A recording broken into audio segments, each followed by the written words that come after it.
brought up in his, and I think a couple other people. Try not to ever ask a question you don't know the answer to. I think he asked him, they said, how do you like this fall weather? What if I don't like fall? Because there's a lot of pollen and stuff, and you bring up a negative to me. Because there is a lot of pollen, especially in Georgia at this time of the year, and wow, I go nuts. So, but you try to never ask a question that they can say a no to or bring up a negative to somebody, okay? But something small like that, can you turn it back into a positive?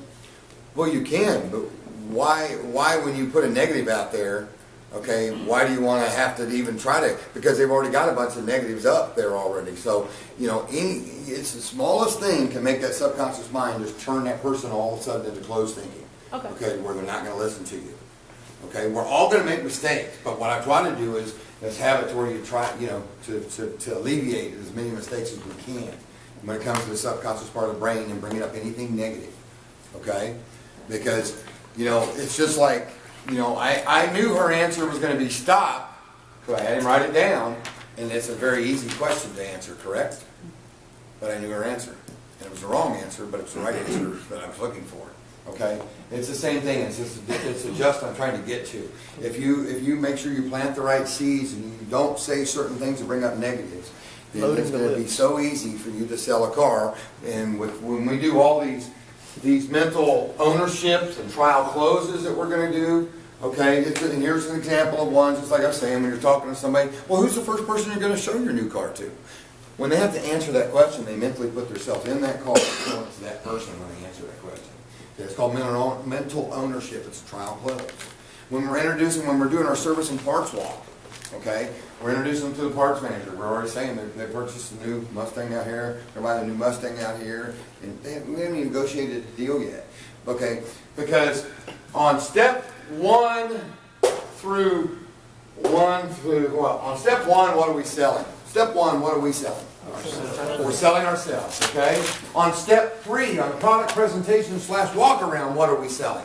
The car, plus we're always going to be selling ourselves there too, trying to find some common ground, right? So we're selling the product on step 3, right? Okay? On step 5, what are we selling? The features and service. We're selling the dealership. We're selling Carl Gregory. Again, the parts and service, which is Carl Gregory, right? Makes sense to everybody? Now, on each one of these stages, and if you remember this process, and you remember to get the ABCs going, okay, I'm going to show you here in a little bit how we go from step 1 to step 2. I'm going to show you a proper step 2.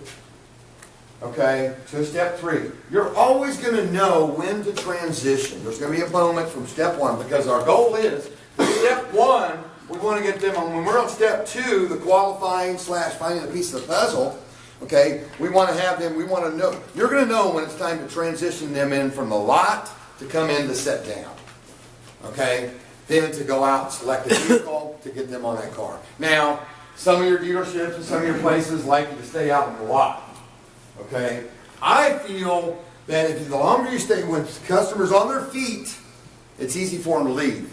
But if they're on their seat, it's not as easy for them to leave. Okay, because psychologically, if I'm on my feet and I'm out of the lot, I'm closer to my car, it's a lot easier for me to say, hey, you know what, I really got to go. And, you know, if you have made a mistake somewhere and maybe one of the red flags pop up, then it's a lot easier for them to just go ahead and leave from there. Okay, but if they're sitting down and when the red flags pop up, it's more apt that they have to go through a lot more actions and bodily functions for them to get out of there. And you're more apt to, if you do make a mistake, if you make it while they're sitting down, then you're more apt to keep that customer there and be able to overcome that mistake. But if you make them out of a lot on that first introduction, you don't normally get a second chance to make a first impression, ladies and gentlemen. You don't get, I'm telling you, you don't get that second chance. So that's why, and you will hopefully know when it's time to transition. Like if you ran out of things to say or whatever it may be. Well, great, Mr. Customer. I tell you what I'm going to do. I'm going to save us both a lot of timing. Boy, I have to get us out of this heat and this pollen because my allergies are killing me. Okay, so follow me. You know, I don't know if you say that because that's negative, but you see what I'm saying. I'm going to get us out of this heat and save us both a lot of time. So follow me. And you just follow me. Boom. Take them inside. That's where you set them down, and that's where we start to step 2. Okay? And we'll go over that as soon as we get through everybody role playing. So who's next? Did y'all catch that? I know I talk fast sometimes. That's good. Huh? Right? Okay. All right. Morning, man. Morning. Beautiful weather we're having, isn't it? It's pretty weather, yes. All right. Where are you from? You from around here? No, I'm from Arkansas. You're from Arkansas, a Razorback fan. I used to be, yeah. My dad made me. Okay. Well, actually, I'm a Longhorn fan myself. Oh, I don't like Texas. You don't? No, Longhorns always lose. Well, then you'll be happy to know that my daughter tried to dress her up as a Longhorn cheerleader, but she went and told her mom, and her mom told me that she's not allowed to dress up like a cow. So that didn't work out very well. But Technically, she's not a cow unless she's had a child already. She would be a heifer. Go ahead. There's your phone person, Doug. my name's Michael Ryan. And you are? Ramona Shaw. Ramona Shaw. Would you like to be called Ramona or Miss Shaw? Miss Shaw. Miss Shaw, are you here for a big sale? You have a big smell? Oh, yeah, we're always having big sales. First of all, unless she asks you to tell you about the sale, but always having a big sale does not stress urgency. And see, one of the reasons I came up with that years ago, but you did great up there. Very good. You did very good.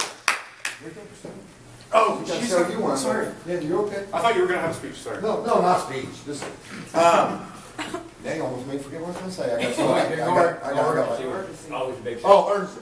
I read, and like I told you, I used to read all the books. I've been to seminars, and I still look up and watch videos and read books because I don't know everything. But one thing I do remember, in 1985, I think, I read a book by Joe Girard. It's called How to Close Every Sale. Okay, Chapter 9 in Joe Girard's book on How to Close Every Sale, the main thing is called stress urgency. Okay, a big sale stresses urgency. But if you tell someone you have them all the time, does that stress and urgency? Okay, well, great. Call me on your next sale. I'll be back. I'll come see you in your next sale. That's Okay? what. But I love his enthusiasm, don't y'all? I mean, I think he'll be great too. Okay?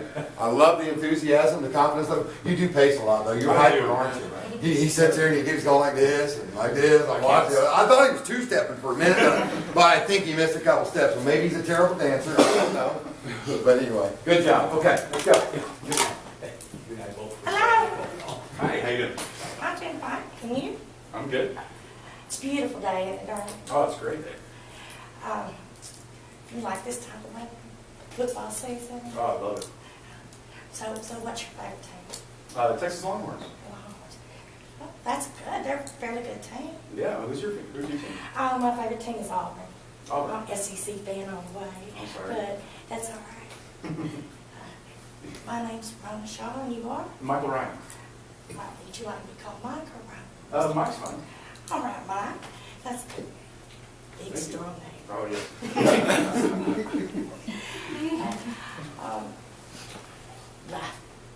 You know, It's okay. No, you did fine up there.